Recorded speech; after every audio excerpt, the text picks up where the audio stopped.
शुक्रवारी सकाळी वाघोली नाका परिसरात निर्मळ मंडळाच्या अधिकाऱ्यांविरोधात मोठ्या प्रमाणात ठिय्या आंदोलन करण्यात आले। नैसर्गिक आपत्तीग्रस्तांसाठी नुकसान भरपाई, भूमिहीन दाखले आणि घराखालील जमिनींच्या नोंदीसाठी नागरिकांनी आपली मागणी ठामपणे मांडली। मोर्चाची सुरुवात सकाळी 11 वाजता करण्यात आली। महिलांपासून तरुणांपर्यंत मोठ्या संख्येने सहभागी झाले होते। हातात लाल बावटा घेऊन रणरणत्या उन्हात नागरिकांनी जोरदार घोषणाबाजी करत परिसर दणाणून सोडला।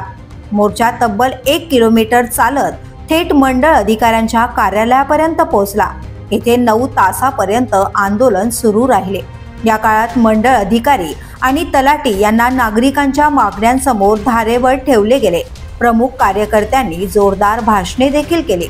अखेर तालुक्याचे निवासी तहसीलदार शशिकांत नाचण आणि नालासोपारा पोलीस स्टेशनच्या वरिष्ठ पोलीस निरीक्षक यांच्या मध्यस्थीने तोडगा काढण्यात आला। नैसर्गिक आपत्तीग्रस्तांचे पंचनामे करण्यासाठी नवीन मंडळ अधिकारी नेमले जाणार आहेत। 22 तारखेपर्यंत प्रलंबित भूमिहीन दाखले वाटप केले जातील आणि सर्व घराखालील जमिनींची नोंद होईल असे आश्वासन मिळाल्यानंतर आंदोलन स्थगित करण्यात आले। लोकांच्या निर्धारामुळे नागरिकांची मागणी ऐकली गेली आणि हे आंदोलन यशस्वी ठरले। येत्या 22 तारखेला सगळेचे सगळे दाखले देण्यात येतील। आतापर्यंत काही तयार आहेत ते देत होते, पण आपण सांगितलं की तुम्ही आमच्यात भांडण लावू नका। अर्धे देतील, अर्धे राहिले तर सगळे मला नाही दिले, तर मला नाही दिला। त्याच्यानंतर 22 तारखेला टोटल सगळे दाखले देण्यात येतील। म्हणजे भूमी दाखल्याचा आपला विषय सुटलेला आहे। दुसरा विषय जो नैसर्गिक आपत्तीचा होता, 19 तारखेला सगळ्याकडे बोर्ड झाली, परंतु तलाठी आणि सर्कल त्या ठिकाणी पंचनाम्याला आलेले होते। ते सगळे फॉर्म आपण भरून त्यांच्याकडे दिलेले आहेत।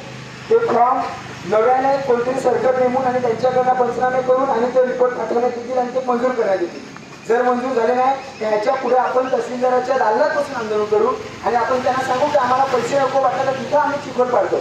म्हणजे जसे आम्ही चिखलात राहिलो तसे तुम्ही पण राहा। त्यानंतर तिसरा जो मुद्दा आहे की घराखालच्या जमिनीचा 2018च्या अगोदर जे घरपट्टी मागणी केली जात होती, त्याच्यामध्ये घरपट्टीच नाही तर तुमची लाईट बिल असेल किंवा 2011चे काहीतरी पुरावे असतील, ते पुरावे आपण दिले तरी पण तो सर्वे करून आणि त्या प्रस्ताव पाठवण्याचं काम करतील।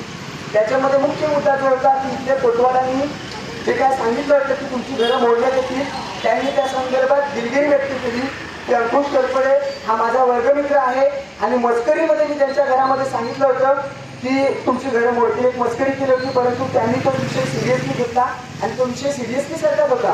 कारण की एखाद्या माणसाने ज्यावेळी घरावर कोणी मस्करी करेल तर ती मस्करी आपण समजत नाही। म्हणून आपल्या ज्या काही मागण्या होत्या त्या सगळ्या मागण्या अतिशय रास्त होत्या आणि त्या सर्व मागण्या त्यांनी मान्य केल्यात। आणि ह्या मागण्या मान्य करून घेण्यासाठी तिथे मोठ्या प्रमाणात महिला असतील, त्या महिलांनी दुसऱ्याचा खाडा करून वेळेतून वेळ काढून या ठिकाणी आले, म्हणून तुमचे सर्वांचे आभार मानतो। त्याचबरोबर पोलिसांनी अतिशय चांगल्या पद्धतीने आपल्याला सहकार्य केलं। प्रत्येक वेळी आपल्या लढ्यामध्ये आपण लढतो, परंतु त्या लढ्यामध्ये अधिकाऱ्यांचा आणि पोलिसांचं सहकार्य असतं, त्याशिवाय आपण कुठे जिंकू शकत नाही। म्हणून नालासोपारा पोलीस स्टेशनचे सिनियर पीआय असतील, एपीआय असतील आणि महिला पोलीस असतील, या लोकांनी अतिशय चांगल्या पद्धतीने आपल्याला सहकार्य केल्यामुळे आपल्या लढ्याला यश मिळालेलं आहे। त्याचबरोबर वसईवरून नायब तहसीलदार नाचण साहेब येत असताना ट्रॉफिकमध्ये त्यांची गाडी बंद पडली, ट्रॉफिक असल्यामुळे ते चालत आले। कारण की आपण त्यांना पत्र दिलं होतं की तुम्ही या आणि आमच्या लोकांचे जे काय भाव नाही ते समजून घ्या। त्याचबरोबर या ठिकाणी तलाठीच्या आहेत, महिला तलाठी आहेत, त्यांना सुद्धा आपण रागाच्या भरामध्ये काहीतरी बोलले असतील, सरकार आहेत त्यांना सुद्धा आपण रागाच्या भरात काहीतरी बोलले असतील। कारण की आपला राग हा स्वाभाविक आहे। आपली आणि त्यांची काय जमिनीवर बांधलेलं आहे का, दुश्मनी आहे का?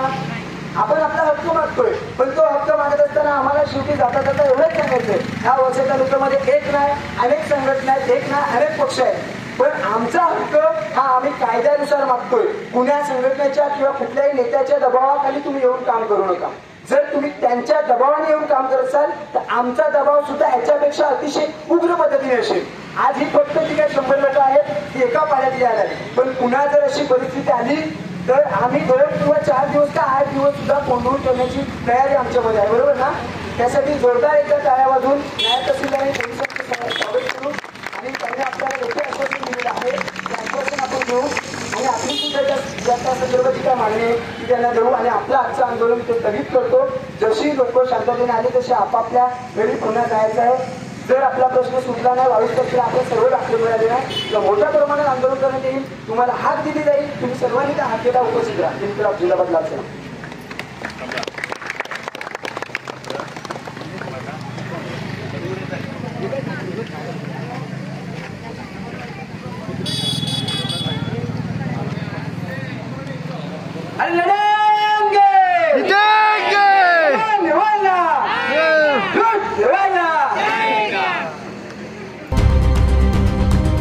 The police news bureau, Wagholi.